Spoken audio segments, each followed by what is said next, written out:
What is up? Welcome back to another video. And like I promised, this video will be getting the Trans Am engine finished up, stripped, primed, painted, and that way it's ready to go in the car. So where we left off, we got the new double roller timing chain stuff on. I just got this torqued back down to spec. And if you guys remember, I got a new water pump and we transfer the studs over. Well, I found another new water pump with this little mid plate here that was brand new. This was off a Pontiac that we did at the shop, and we went with like a modern serpentine style pulley system, which couldn't use a factory style water pump. So this one was basically has dyno time on it, and that's it. So I went ahead and cleaned the old back gasket off. And this thing's already spaced correctly, and it's got the other gasket in place and siliconed in already. So we'll place another gasket over this, and we'll be ready to bolt this thing onto the timing cover.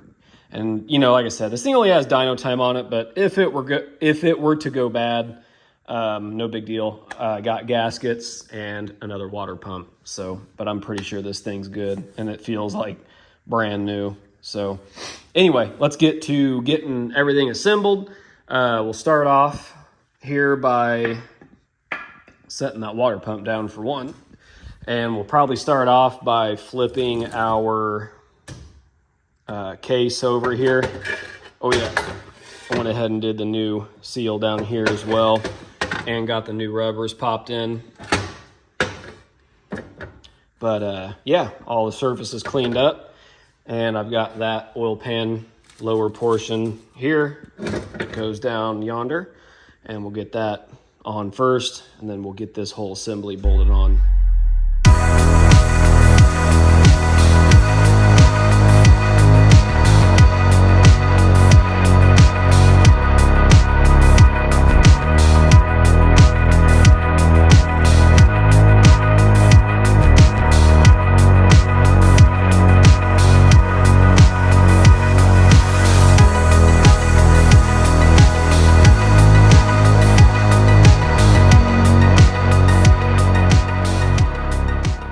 As you guys just saw in the time lapse, we got the front cover and water pump all put on. I always like to use just a little bit of RTV, just smear it on with my finger between the gaskets. Always feel like it helps out a little bit. Being that the gaskets just aren't as good as they used to be, at least on some of this cheaper stuff. It gives me a little bit of reassurance. So I forgot to go over, if you guys remember I believe I put it in the previous video, I broke that bolt off. I ended up getting it out, ended up saving the threads, and as you can see, it's working great. So this is tight. Nothing is like torqued to spec yet because I want to let that RTV have time to kind of lightly cure up, and we'll go back and lock all this stuff down because this bolt here is actually incorrect. And on top of that, it's rusted so bad the threads are about gone, but I'm just using that for now to help seat everything, and then I can back out one bolt at a time on ones that I do need to replace, because there's also some brackets that bolt up here as well. So like I said, when that time comes and this thing's all sealed up and all this stuff has been torqued, I'll back one or so off and, you know, add the brackets. And I think this is the only bolt I'm going to have to replace. But other than that, yeah, we should be ready to move forward. So got everything snugged up, got the lower oil pan bolts, and had my RTV on the corner on each side. So should be set. And you know, growing up, always doing Pontiac stuff, I never really worked on doing engine stuff at all, and grew up doing small block Chevys, and I thought they were just the greatest thing ever. But now actually working on Pontiac engines, I much prefer them over working on a small block. It's just really nice when you can, if you want to swap intakes out, like even a lot of times you can even cut your intake on a Pontiac, leave the coolant portion alone, and just change your intake. You don't have to pull the distributor, which is so nice. And then the whole timing cover and water pump assembly is one unit, having these guide studs and going right on. It's just really good. And also a little tip with these Pontiacs, if you guys are doing this, you see you got a seal right here. You probably couldn't tell in the time lapse. There's a little rubber gasket that goes in there. I put RTV on each side. And when you pull this tight, if your intake is tight, you're not going to get a good seal, and you will more than likely have a leak right here. So I had already went through, loosened up all my intake bolts, and then was able to tighten this guy up. That way it pulls them both together and gives you a good seal. So once this RTV is cured, I'll go through, torquelate all this stuff as well as this guy, and then we'll go back and retorque the intake when that time comes. So yeah. Now that I used this water pump, now we got to swap our studs back over to this one. So yay. So I'll go ahead and knock that out. And I don't want to put the new balancer on yet because obviously we're going to be painting this thing. So yeah, I definitely don't want the balancer in the way and getting paint all over it and such, which I think the factory ones were probably painted anyway, but I'm not going to do that on this one. So enough of me rambling. We're going to swap these studs over real quick because it's getting pretty late. It's like almost midnight. So I'm going to go ahead and get these studs swapped over, and then that should give this thing some time to cure overnight, and we should be ready to rock. So see, I still got to put on the timing mark cover. I want to clean it up nice, and then I'll back these bolts out, you know, and pop that bad boy on. So yeah, we'll go ahead and swap these studs out. And then that's probably going to do it for me tonight. And then we will be ready. We will finally be ready to start cleaning this thing up for primer and paint. So hopefully in the next clip, you guys see me rolling this thing outside, and we'll be prepping this thing for paint.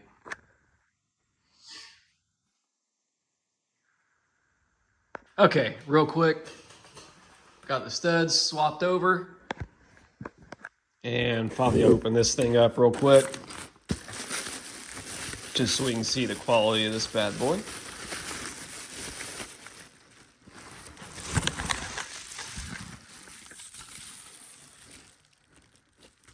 Yeah, this thing looks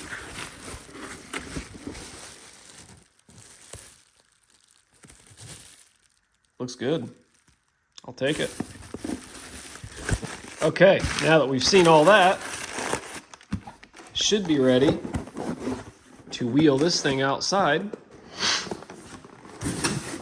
and start wire wheeling and sanding and scuffing, whatever we got to do to get this primer and paint to adhere, the usual. But it's about midnight right now, so I'm going to call it quits for the night. And we'll get back at this hopefully here in the next couple days. So yeah, like I said, next clip, we'll be rolling her out and getting it prepped for primer and paint. Okay, as I promised, next clip, we're getting ready to roll this thing out to get it painted. But first, got to mask a few things off, like the thermostat housing, and did the top of the intake there where the carb sits. And I just got this over the distributor for now. So I think what I'm going to do first, even though I don't care for these valve covers, these things would clean up pretty good. So I am going to keep them on the engine for now, mask them off. And then first, since we don't care about the red, we're going to go ahead and get this intake primed and painted first. So I'm in the process of cleaning this thing up as we speak. A couple more spots I want to kind of scuff over, but overall it's cleaning up pretty good. So I don't care if I get some of the primer and aluminum color, you know, on anything else, because then we're going to be taping off the intake once it's dry and painting the rest of the engine anyway. So let's go. I'm going to go ahead and finish cleaning this thing up, and then definitely the next clip we will be outside priming and painting the intake. And then obviously that's got to dry, and I'll probably let that dry at least a day, even though this kind of paint does dry pretty quick. I just don't have all the time to be out here doing all of it. So we'll let that dry for about a day, get back at it, mask the intake off, and be ready for prime and paint on the engine itself, which should be pretty exciting. So let's get this knocked out, get this going so we can move forward.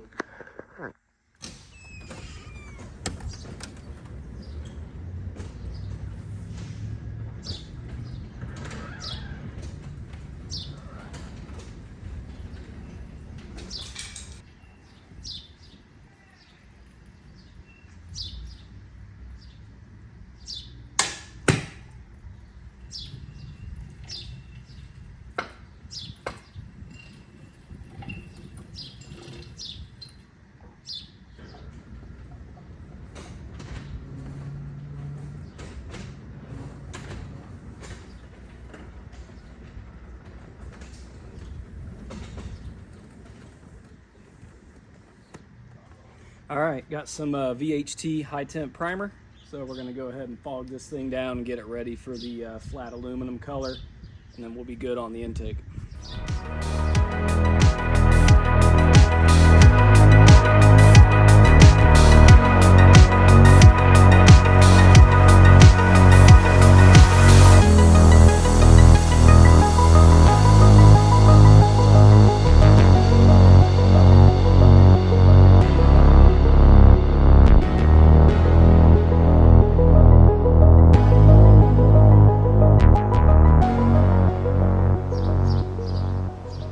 Okay, went ahead and pulled the tape from the valve covers, and this thing turned out nice. Looks brand new. And like I said, the overspray on, you know, the heads and water pump and cover and stuff doesn't matter, because we'll be priming and painting over that anyway. So once this dries, we'll be able to mask the complete intake off and valve covers, and then be able to spray everything blue, and all this overspray you see will be blue anyway. So pretty happy with it. So we'll let it dry for just a bit here and probably start cleaning up the block. Get all the scaly stuff off. As you can tell, it's flaking off pretty bad. So the stuff should come off pretty easily.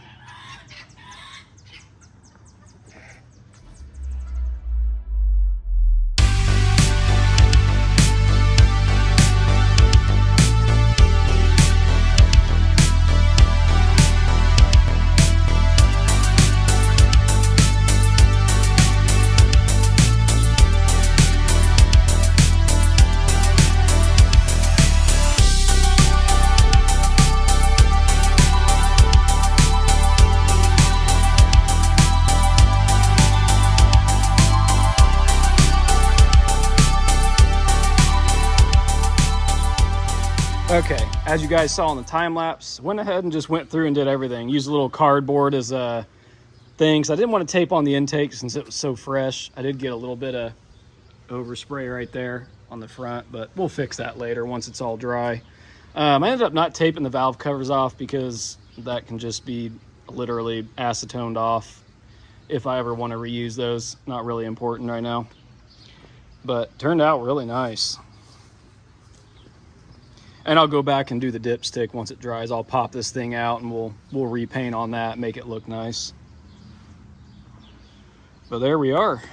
Looks good with the fresh intake and paint. So for how nasty this block looked, just doing the old quick scuff and shoot, turned out really nice.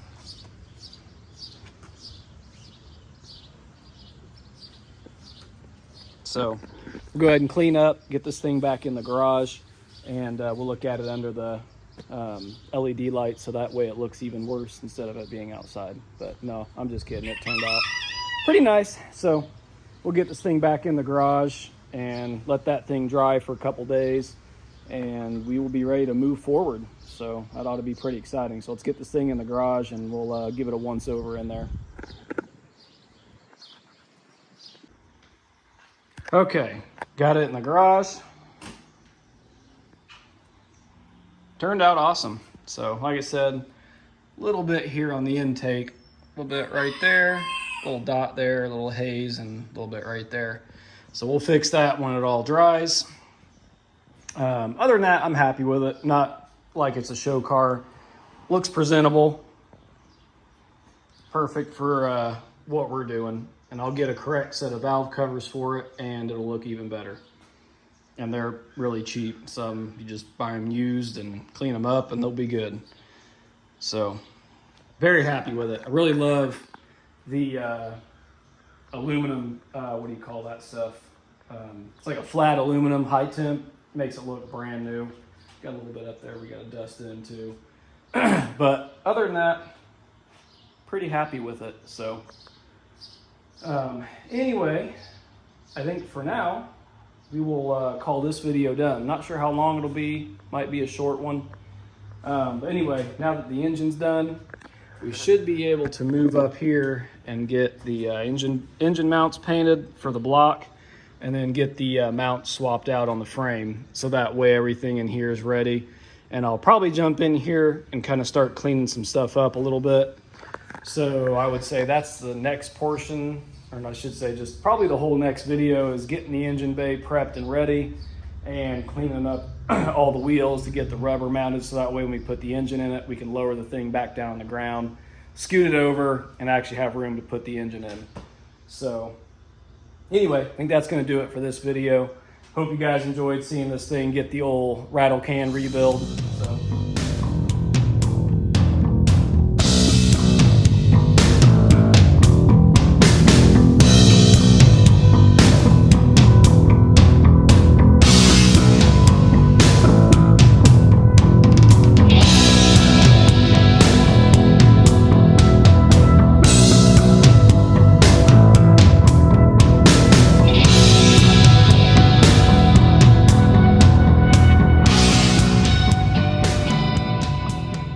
We're out here burning the midnight oil again, and got the engine about as far along as I can get it right now, and we're about ready to do the mounts. So I'm gonna get everything I need ready for that, and I will set you guys up on a tripod, and we'll pick back up down in the engine bay, seeing how we're gonna get these bad boys out. Okay, so I cut this time lapse short because it didn't really go as planned, and I kind of get into that into the next clip showing the finished product. This passenger side was pretty easy once I got it all figured out and what tools I needed, but it was the driver's side that was a pain. So this next clip I go over it and kind of tell you guys why I had so much trouble. But anyway, there we go. Okay, new day. If you remember, we were out here late getting the engine mounts done. And I ended up not filming because I kind of didn't know how to address these. I've done them on, you know, your typical Novas and stuff like that, but I knew this might be a little different. And we went ahead and got them knocked out. Now, if you guys are ever doing these, you got an access hole here for the passenger side. And if you use a long reach 9/16, you can get to that guy. And then just a shorter average wrench will get you that guy where you're not running into the frame here. And then I used, you probably can't see it down there. We'll see if we can zoom in on it. 9/16 crow's foot. You can see it at the end of the extension there. And that can come up from the bottom by your lower control arm and lock onto your nut back there. And these are flange nuts. They don't fall out of your wrench, which is really nice. But as for the driver's side, the main reason I didn't film is there are no access holes. And now I understand why people cut holes to get those nuts off. I had to come between the tie rod end, lower control arm, and up by the spring pocket through a slit in the frame and rig up a conglomerate of things to get those top two off. Now the bottom, you can use that crow's foot, just like on this side, but probably took me about 45 minutes just to do this one side, and this side was about 5 minutes. So that's why I didn't film. And then after that, I didn't film it. I just really wanted to use that time I had to get as much done as possible. So we got the rear end filled up with the LSD additive.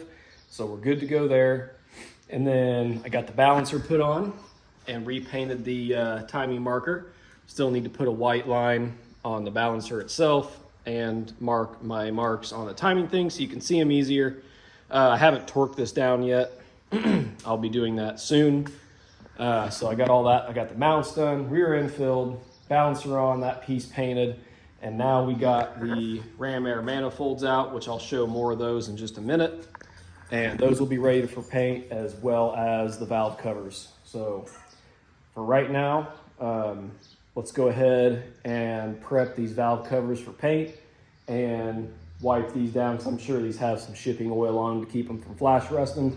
So we'll brake clean those off, get those sprayed and cast high temp paint, and then we should be on to cleaning more of the wheels. I went ahead and did 2 of them. I know I showed you guys that one already, but this one come out pretty good as well. So this is kind of like the befores on how they looked. But yeah, come out pretty nice. So anyway, I'm gonna quit talking and let's get these parts prepped and paint the last bits of what we got to paint. Oh yeah, and we got to do the pulleys and both brackets. All right, getting these things washed down, cleaned up with some brake clean. Still got to go over some of the oil coming off of it, but we're getting our nice machine mount edges or flanges cleaned up and taped off. So I cleaned them up, taped them off, used my dirty rubber mallet to kind of get it stuck down, highlight my edge, get a fresh razor and outline them, and we'll be good to go. And we'll do the same on that guy over there. Got these hung up on the scaffolding back here. And we got an extreme amount of wind, which is perfect for painting outside. So that way all the paint just blows by the object and doesn't get on it. So we're gonna do it anyway. And got our cast iron coat. High temp, it's really good stuff. And Duplicolor is probably my favorite version of this. The Rust-Oleum, no luck with it. Typical Rust-Oleum product, junk. Goes on, and literally after not even the first heat cycle, it literally wiped away by hand. So yeah, if you want a good stuff, this is it right here. So let's get to painting these things.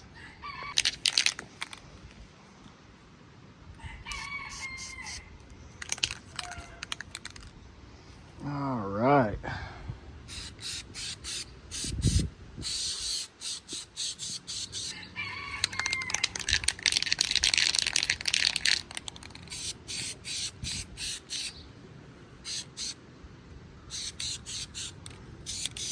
This wind is not doing me any favors.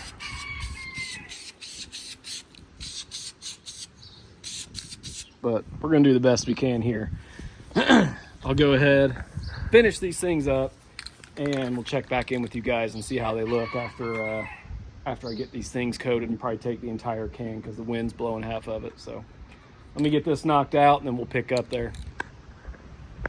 Okay, my phone didn't record the time lapse of me cleaning these up, but wire wheeled them real good, cleaned them, wiped them down, and being that the valve covers don't see a excruciating amount of heat, I did throw just a light coat of self-etch on them just to kind of give me a good base for the enamel, which usually enamel locks down to anything, but just to kind of help, you know, give it just some tooth essentially, and kind of lock in that bare metal. So as you can see, it's real light. You can still even kind of see through it. So I'm gonna set you guys up and let's get these covers painted, and then we'll go toss them on the engine, see how they look. Should look a lot better than them Rattle brokens.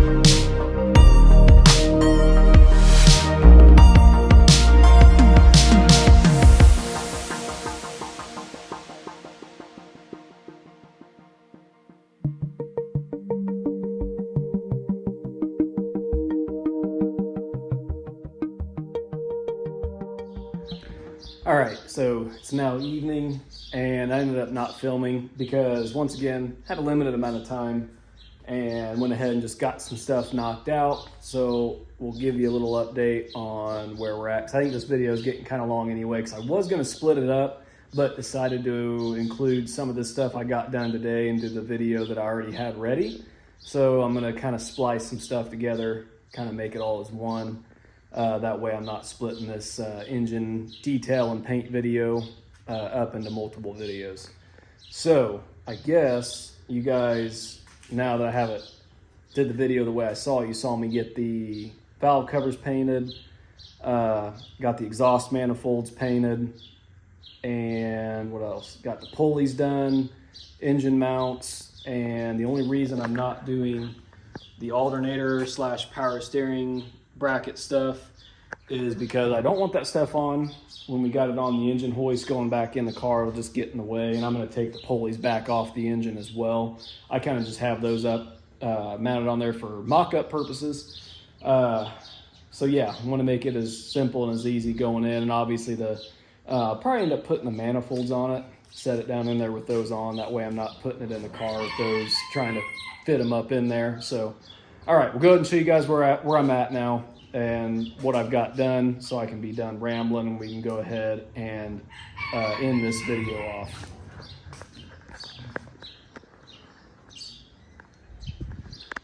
So here's the ram air manifolds, sprayed in the cast iron color. Got the spark plugs untaped. There's our pulleys and valve covers. And I just got the engine plate laying back up there.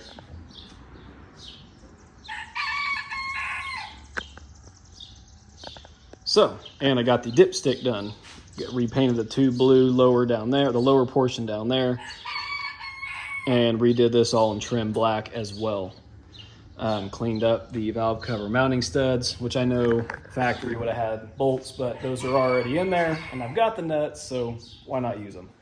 But anyway, yeah, I'll throw some nice B-roll of some nice little videography shots here of the engine all done up. And the only reason the other manifold isn't on is because I don't have the correct bolts. I just had a couple laying around. I was able to just kind of hang it on there just to get an idea of what it looks like.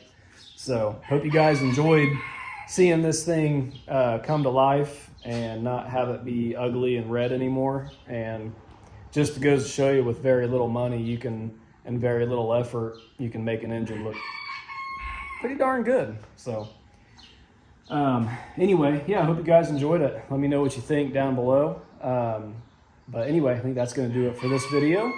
So yeah, remember to like, comment, and subscribe, and we'll see you guys in the next video.